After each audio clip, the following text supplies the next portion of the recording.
नमस्कार साथियों, आप सभी का स्वागत है आपके अपने YouTube चैनल एजुकेशन बुक में। आज की इस क्लास में हम करने वाले हैं इंडियन पॉलिटी के most important previous year question जो कि पहले यूपीएसआई के एग्जाम में आ चुके हैं। यह है हमारी प्रीवियस ईयर क्वेश्चन की क्लास संख्या 7 है। इससे पहले मैंने आपको 6 क्लास करा दी है। अगर आपने वह 6 क्लास नहीं की है तो आप मेरे यूट्यूब चैनल पर जाकर वह क्लास कर सकते हैं।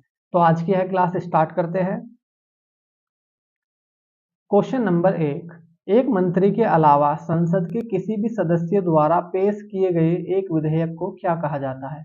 आपको यहाँ पर 4 ऑप्शन दिए हैं। ए ऑप्शन है सार्वजनिक विधेयक, बी ऑप्शन है निजी विधेयक, सी ऑप्शन है धन विधेयक और डी ऑप्शन है आपका कोषागार मतलब ट्रेजरी विधेयक। तो विधेयक देखो दो प्रकार के होते हैं, एक होता है आपका सार्वजनिक विधेयक और दूसरा होता है आपका निजी विधेयक। सार्वजनिक विधेयक किसे कहते हैं कि कोई मंत्री संसद में कोई विधेयक पेश करता है तो उसको बोलते हैं सार्वजनिक विधेयक। अगर मंत्री के अलावा कोई अन्य सदस्य किसी विधेयक को संसद में पेश करता है उसको बोलते हैं निजी विधेयक। तो क्वेश्चन क्या था हमारा कि एक मंत्री के अलावा संसद के किसी भी सदस्य द्वारा पेश किए गए विधेयक को क्या कहा जाता है। तो उसको कहा जाता है निजी विधेयक। क्या कहा जाता है? निजी विधेयक। तो आपका बी ऑप्शन ठीक हो जाएगा। ठीक है भाई, अगले क्वेश्चन पर चलते हैं। क्वेश्चन नंबर 2, भारतीय संसद की पहली संयुक्त बैठक किस वर्ष में आयोजित की गई थी। आपको यहाँ पर 4 ऑप्शन दिए हैं। ए ऑप्शन है 1974, बी ऑप्शन है 1955, सी ऑप्शन है 1983 और डी ऑप्शन आपको 1961। तो पहली संयुक्त बैठक किस वर्ष आयोजित की गई थी? वो की गई थी आपकी 1961 में। आपका डी ऑप्शन ठीक हो जाएगा, 9 मई 1961। ठीक है भाई, कब आयोजित की गई थी? 9 मई 1961 को पहली संयुक्त बैठक आयोजित की गई थी। किस मुद्दे पर थी ये बैठक? ये थी आपकी दहेज निरोधक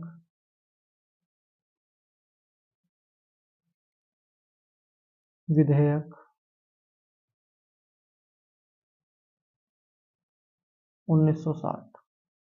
ठीक है भाई, इस मुद्दे पर यह बैठक आयोजित की गई थी, पहली संयुक्त बैठक। ठीक है, अगले क्वेश्चन पर चलते हैं। क्वेश्चन नंबर 3, निम्नलिखित में से कौन सा संसदीय प्रक्रिया के क्षेत्र में एक भारतीय नवाचार है। आपको 4 ऑप्शन दिए हैं।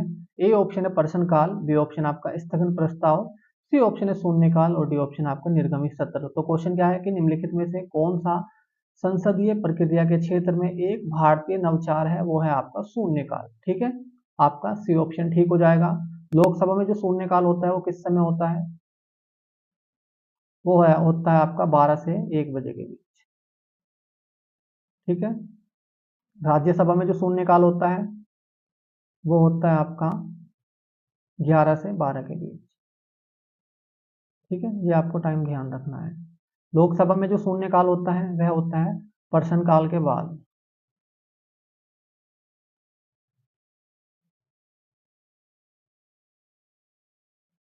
और राज्यसभा में जो होता है शून्यकाल वो होता है प्रश्नकाल से पहले।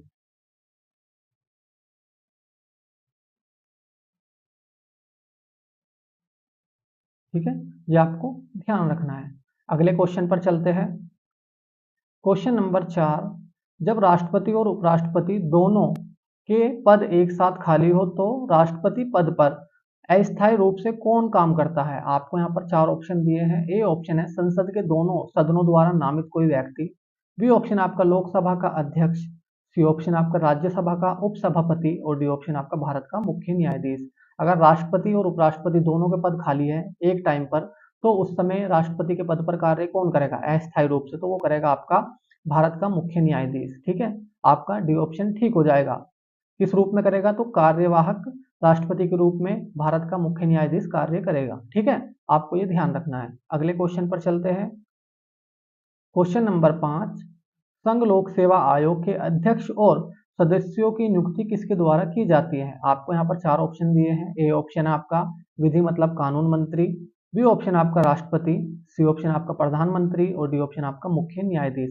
तो संघ लोक सेवा आयोग के अध्यक्ष और सदस्यों की नियुक्ति कौन करता है? तो वो करते हैं आपके राष्ट्रपति। आपका बी ऑप्शन ठीक हो जाएगा। ठीक है भाई, अगले क्वेश्चन पर चलते हैं।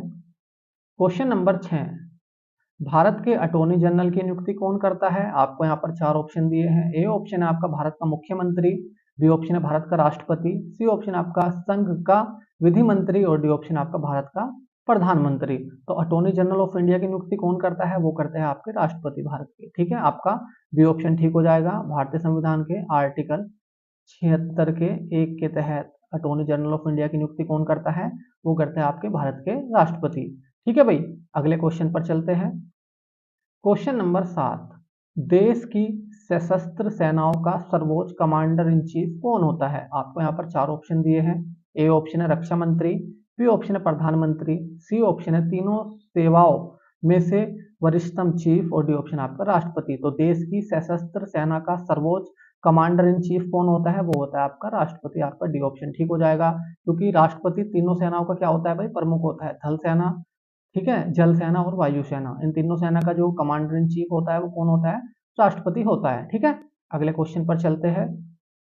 क्वेश्चन नंबर 8, निम्नलिखित में से वह व्यक्ति कौन था जिसे भारत के राष्ट्रपति के रूप में निर्विरोध चुना गया? निर्विरोध का मतलब क्या होता है भाई? कि आपके विरोध में कोई खड़ा ना हो, है ना, आपके सामने कोई टक्कर में कोई खड़ा ना हो, तो उसको क्या बोलते हैं? निर्विरोध बोलते हैं। आपको यहाँ पर 4 ऑप्शन दिए हैं। ए ऑप्शन है doctor Rajendra Prasad, B option आपका doctor S Radhakrishnan, C option आपका डॉक्टर एन संजीव रेड्डी और डी ऑप्शन आपका डॉक्टर शंकर दयाल शर्मा। तो जो डॉक्टर एन मतलब नीलम संजीव रेड्डी थे, ये भारत के ऐसे राष्ट्रपति थे जो कि निर्विरोध चुने गए थे। ठीक है, तो आपका सी ऑप्शन ठीक हो जाएगा, डॉक्टर एन संजीव रेड्डी मतलब नीलम संजीव रेड्डी। ठीक है जी, तो आपका सी ऑप्शन ठीक हो जाएगा। अगले क्वेश्चन पर चलते हैं। क्वेश्चन नंबर 9, भारत का पहला अराजनीतिज्ञ राष्ट्रपति कौन था? आपको 4 ऑप्शन दिए हैं। ए ऑप्शन आपका doctor Zakir Hussain, B option आपका doctor APJ Abdul Kalam, C option आपका डॉक्टर एस राधाकृष्णन और डी ऑप्शन आपका डॉक्टर राजेंद्र प्रसाद।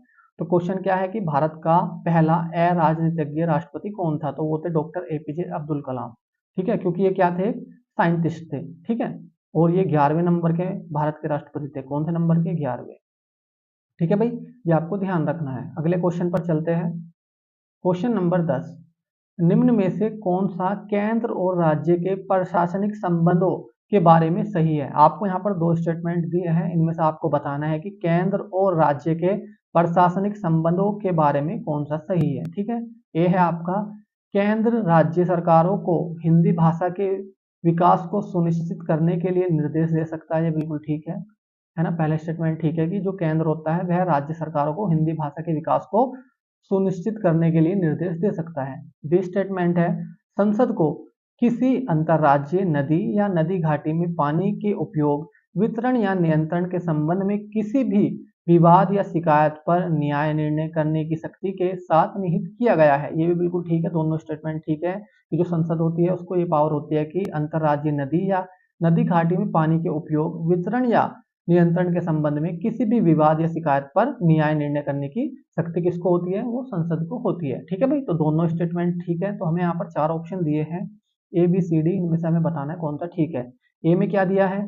ए और बी दोनों में से कोई नहीं, तो ये गलत हो जाएगा। बी है आपका केवल ए, ये भी गलत हो जाएगा। सी है आपका ए और बी दोनों, तो हमारे दोनों स्टेटमेंट ठीक है, तो हमारा सी ऑप्शन ठीक हो जाएगा, ए और बी दोनों। ठीक है भाई, आया समझ में आपको ये क्वेश्चन? अगले क्वेश्चन पर चलते हैं अब हम।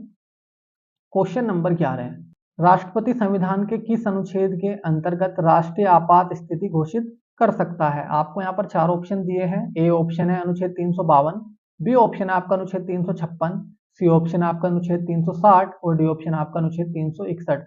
तो भारत के राष्ट्रपति अनुच्छेद 352 के अंतर्गत राष्ट्रीय आपात स्थिति घोषित कर सकते हैं। आपका ए ऑप्शन इसका ठीक हो जाएगा। भारतीय संविधान में 3 प्रकार के आपातकाल का प्रावधान दिया गया है। कितने प्रकार? 3 प्रकार।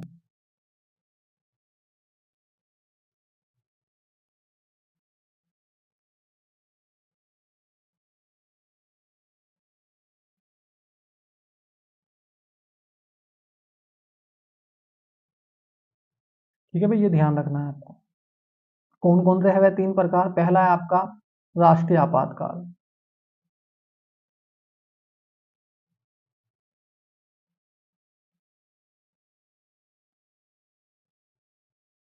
दूसरा है आपका राष्ट्रपति शासन,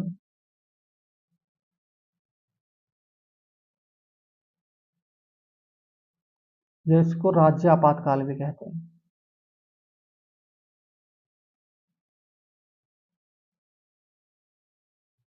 और तीसरा आपका वित्तीय आपातकाल।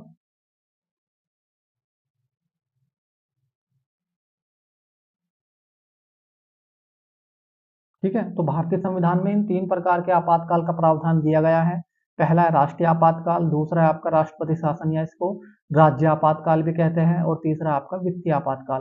भारतीय संविधान में जो आपका ये राष्ट्रीय आपातकाल है, इसका प्रावधान किस अनुच्छेद में है? तो वो है आपका आर्टिकल मतलब अनुच्छेद 352 में है।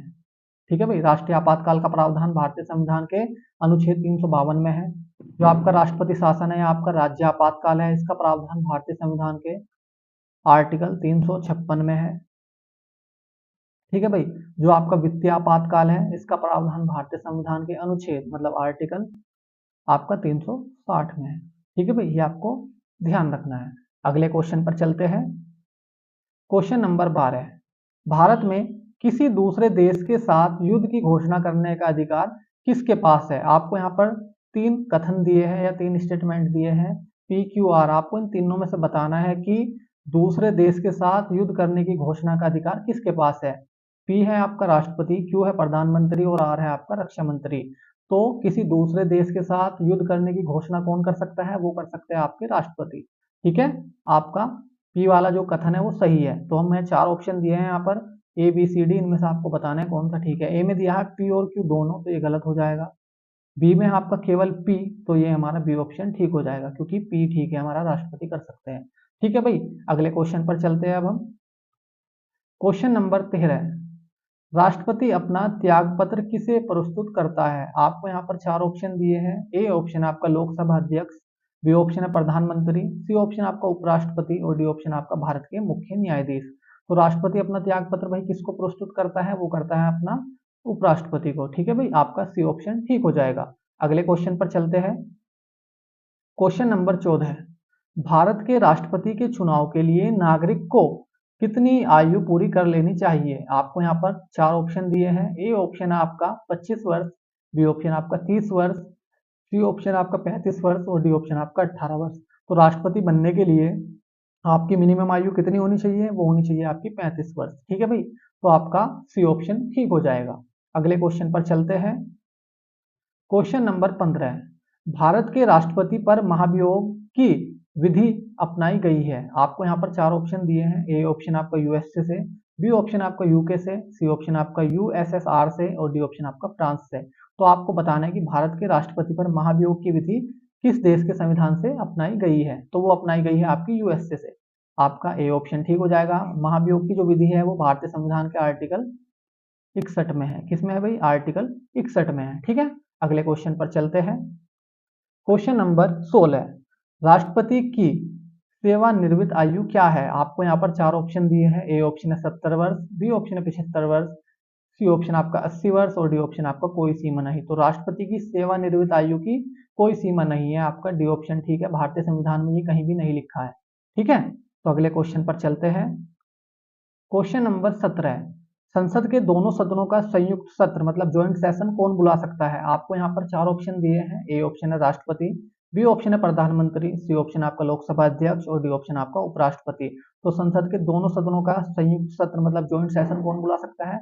वो बुला सकते हैं आपके राष्ट्रपति, भारतीय संविधान के अनुच्छेद मतलब आर्टिकल 108 के तहत।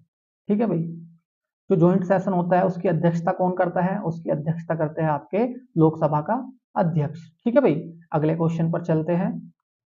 क्वेश्चन नंबर 18, संविधान में कितने प्रकार के आपातकाल का प्रावधान है? आपको यहाँ पर 4 ऑप्शन दिए हैं। ए ऑप्शन है 1, बी ऑप्शन है 2, सी ऑप्शन है 3 और डी ऑप्शन आपका 4। तो संविधान में कितने प्रकार के आपातकाल का प्रावधान है? ये क्वेश्चन मैंने आपको करा दिया है डिटेल में, तो आप मुझे इस क्वेश्चन का आंसर कमेंट करना। ठीक है भाई, क्वेश्चन नंबर 18 का आंसर आप लोग मुझे कमेंट करना। अगले क्वेश्चन पर चलते हैं।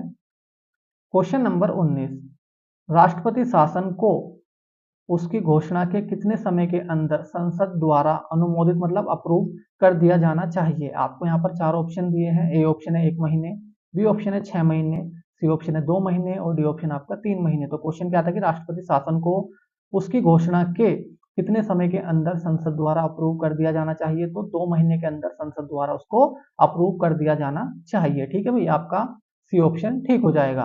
अगले क्वेश्चन पर चलते हैं।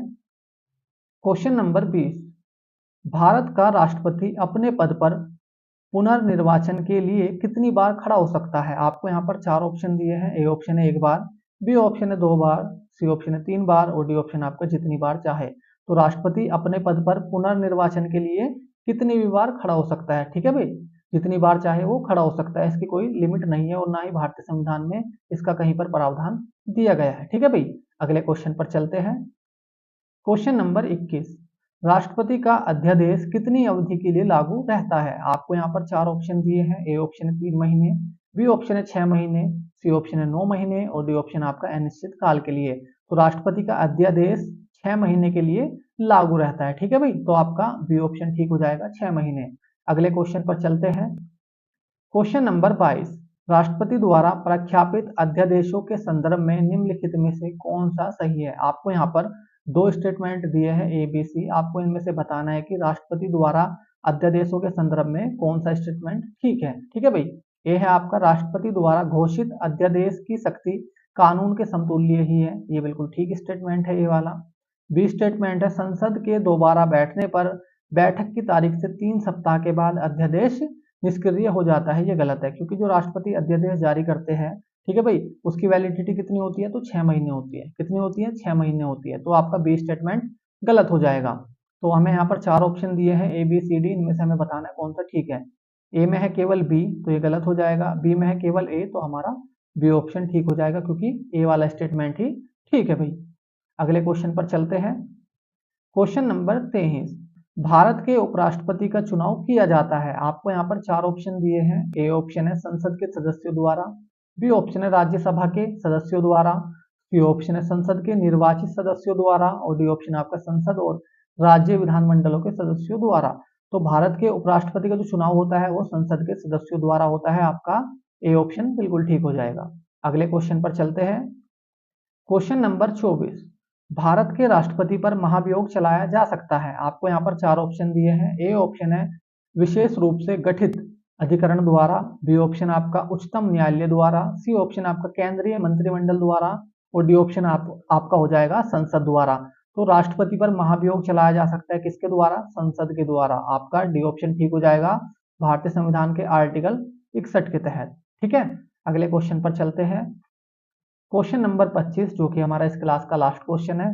कैबिनेट का तात्पर्य है, आपको यहाँ पर चार ऑप्शन दिए हैं। ए ऑप्शन है शासन के सभी मंत्रीगण, बी ऑप्शन है कैबिनेट स्तर के मंत्री, सी ऑप्शन है आपका अपने सचिवों के साथ कैबिनेट स्तर के मंत्री और डी ऑप्शन आपका राज्य मंत्रीगण। तो कैबिनेट जो होता है वो क्या होता है? एक मंत्रिमंडल होता है। क्या होता है भाई? इसी को मंत्रिमंडल भी कहते हैं,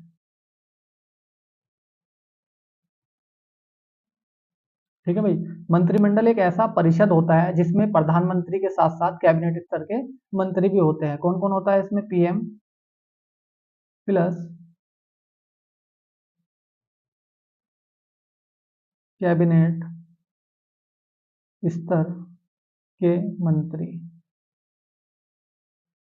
ठीक है भाई। कौन होता है आपका मंत्रिमंडल में? प्रधानमंत्री और कैबिनेट स्तर के मंत्री होते हैं। तो इस क्वेश्चन का जो हमारा सही आंसर हो जाएगा वो बी ऑप्शन ठीक हो जाएगा, कैबिनेट स्तर के मंत्री, ठीक है भाई। तो मैं उम्मीद करता हूँ कि आपको ये 25 क्वेश्चन अच्छे से समझ में आए होंगे और मेरी वीडियो अच्छी लगी होगी। अगर आपको ये 25 के 25 क्वेश्चन अच्छे से समझ में आए हैं और मेरी वीडियो अच्छी लगी है तो आप मेरी वीडियो को लाइक कर सकते हैं और हमारे चैनल को सब्सक्राइब कर सकते हैं, जिससे कि आपको नई वीडियो का नोटिफिकेशन तुरंत मिल सके। आज के लिए इतना ही, मिलते हैं अगली क्लास में। धन्यवाद।